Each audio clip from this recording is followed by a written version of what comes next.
Welcome to the Scout Report on TF3, where myself and a guest are going to go through some of the biggest transfer rumours of the week, look a little bit more in detail at the player, at the club they're linked with, talk about whether it's going to happen, and maybe talk about who they should be scouting and potentially signing instead. For the first ever episode, who better to get on the show than the man, the myth, the legend himself, Chris Henich. Chris, welcome.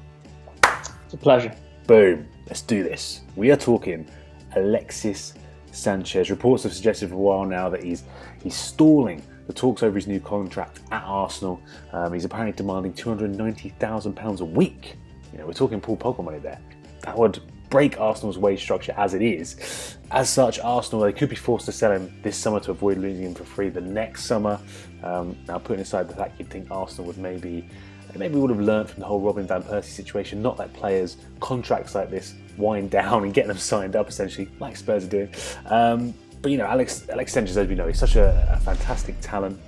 He's an incredibly important player for Arsenal. He's sort of playing a little bit more centrally this season. Arsene Wenger's playing him in sort of a striker role. He's got 13 goals in the Premier League. Seems to suit him very well. He likes to drop deep, likes to link up with some of those attacking players around him, like Mesut Ozil, like Alex Iwobi on the left, Theo Walcott as well on the right. Last season, of course, he was playing more on the left, but he can pretty much play anywhere across the front three. Great podcast. But for Arsenal, we're talking about the goals he scored. We're talking about how influential he is. If they were to lose someone like that, it would be a huge loss, a player of such huge talent, Chris. It would be massive. And look, he's on course to break his own goals record in a season. I think 19 was the most he got at Barcelona in 34. He's already exceptionally close to beating his Arsenal records. This is his third season now. I think he's got 13 and 16 in his previous two. He's been influential for them throughout the season. He's been the kind of player that is exceptionally hard to replace. And I think that's where Arsenal have kind of got to look with a little bit of common sense here and say that it's a big fee to pay in terms of that salary. But again, is he worth it? And the short answer is yes. That's the thing. £290,000 a week is a lot. It would set a precedent if Arsenal do go there. But as you say, he is so important. I mean, for him, it's a tough one because you saw his frustration during that Bournemouth game a couple of weeks back now, where they were 3-0 down. They came back to 3-3. You know, Giroud was celebrating. Alexis Sanchez was throwing off his gloves, throwing him down to the ground. You could see how upset he was with that result, that Arsenal should be better than that if they are going to compete for the Premier League title. So if indeed this summer, if Arsenal don't win a major trophy like the Champions League, like the Premier League, could you really blame him for thinking, okay, I'm approaching 28, 29 now. Is it time for me to move on to another club which gives me the best chance to win league titles and potentially win the Champions League itself?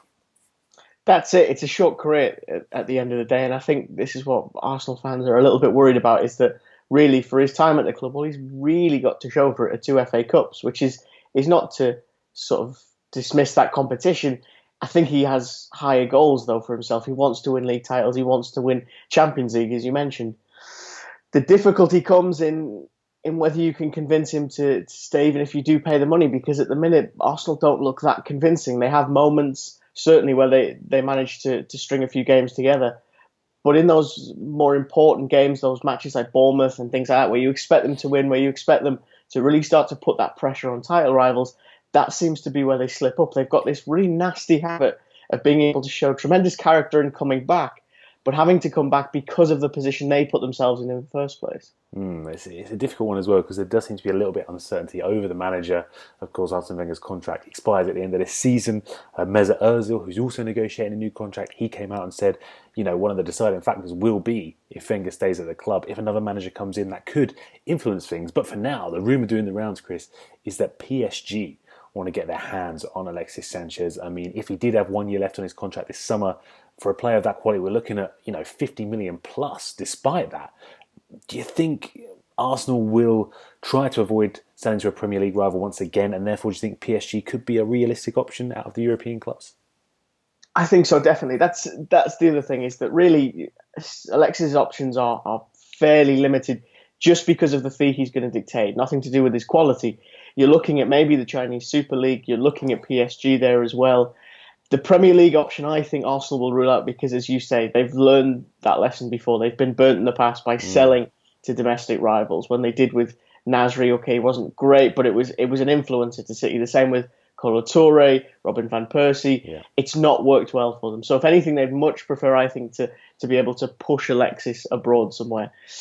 Realistically, that then kind of puts PSG at the front because I don't think Alexis is the kind of player that wants to go to China. I think the lure of money isn't that great for him. He's already earning a good amount, and at that stage, I think really what you're changing there is very minimal in terms of what you gain from the financial benefits. So PSG becomes the most readily available option. I think the fact that again they lose Zlatan to Manchester United, they have this almost space for a marquee player, for someone that is a little bit talismanic who will take the reins and really drive them forward. The one concern I would have if I'm a PSG fan trying to convince Alexis is you're in a similar boat to Arsenal in certain respects because you're not making huge impacts or inroads in the Champions League. You are, for the most part, dominating your domestic league. I mean, this season, as we'll come on to, is a little bit different, but you're winning your domestic league for the most part. But in that Champions League, are you likely to reach a final anytime soon? It's hard to say yes and be convincing with it when it comes to PSG. I mean, that's the thing, isn't it? Where do you think he would fit in to the team in terms of their formation, in terms of their lineup under Unai Emery? Well, this is the interesting thing. There's a flexibility about Alexis that I think makes him quite appealing to teams. He can play out wide. He's done that before. He can also play centrally in that false nine position that we talked about before. It's just how you decide to move the parts around him. Edinson Cavani is very much an enigma in Paris because he's scored a lot of goals this season, but he still misses a lot of chances. And when he's had that striking role in the centre, when he's been the man, so to speak, he hasn't always seized the opportunity. When Zlatan was there, he didn't really stamp his authority on the team when Zlatan was absent and Edinson Cavani was given the chance. And a lot of people said that really he fluffed his lines far too often to be considered the main man in PSG. So if you get Alexis, theoretically, you can put him in the centre, you can have him as that false nine, and you can move Cavani back out wide and theoretically get the best level of production from him. You've also got a few other moving parts in there with Angel Di Maria, Lucas Moura, who is performing really well this season, and then the man that seemingly everyone's forgot, Hatem Ben Arfa, who was sensational for Nice last season. I think has a role to play, is arguably the best dribbler in France at this point, one of the best dribblers in Europe, you could even say. How does he fit in there? He hasn't been the most professional under Emery. He's lacked, I think, a little bit of commitment when it comes to that team, and a lot of his demons have resurfaced from years gone by. It always comes with the but with him, but on his day, it's difficult to find a better winger in Europe. That's the thing. I think he's got that versatility, as you say. He could play up front, he could play on the left, he could play on the right. You know, there's a lot of options there, potentially, for Unai Emery. I mean, in terms of PSG, I mean, you said it before, is that potentially the best option for Alexis Sanchez? At the moment, they're somewhat struggling in the league in Emery's first season. Nice obviously top, and they're behind Monaco as well, who are in second. But they are a club who are looking to go that next step, to go to that next level. Could Alexis Sanchez, a player like that, be the man to help them get there, Chris? I think he could. He is a fantastic player, and I think he improves them dramatically in that sense. I personally, I think defence is somewhere that they need a little bit of help as well. If I look at the last few years in that Champions League, in the latter stages specifically, it wasn't really an inability to score goals in my eyes that held them back most. It was the defence. It's Luis Suarez nutmegging Luis at the Parc des Princes.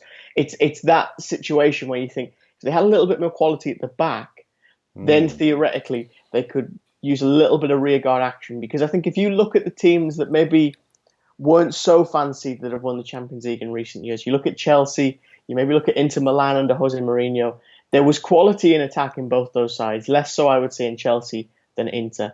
But they both had exceptionally strong defences. I'm sure we can both remember the game that, funny enough, a PSG man played in and was influential in, Thiago Motta, who was sent off for Inter. That game was all about defending for Inter Milan. It wasn't so much about what they did in the final third. It was being able to stay compact, to ride the waves of pressure, and then just manage to survive. And I don't know if PSG have that quality. I don't know if they have that survival instinct in them from a defensive standpoint. It's going to be an interesting summer for them. I wonder if, you know, with a certain reliance on Cavani this season, as you sort of said there, do they need someone like Sanchez who can bring goals from wide, maybe help provide that support and give more of a goal threat, more firepower, essentially, to PSG? It'll be interesting to see if they do add that. One potential option? I know we're talking about how it's unlikely because it's a Premier League rival, but Manchester City are someone who are continually linked with Alexis Sanchez over the past season or so. With Pep Guardiola coming in there, we know he likes a forward who can provide that industry, who can provide that drive. We know Alexis Sanchez has got that. We've talked about the flexibility. He can play up front.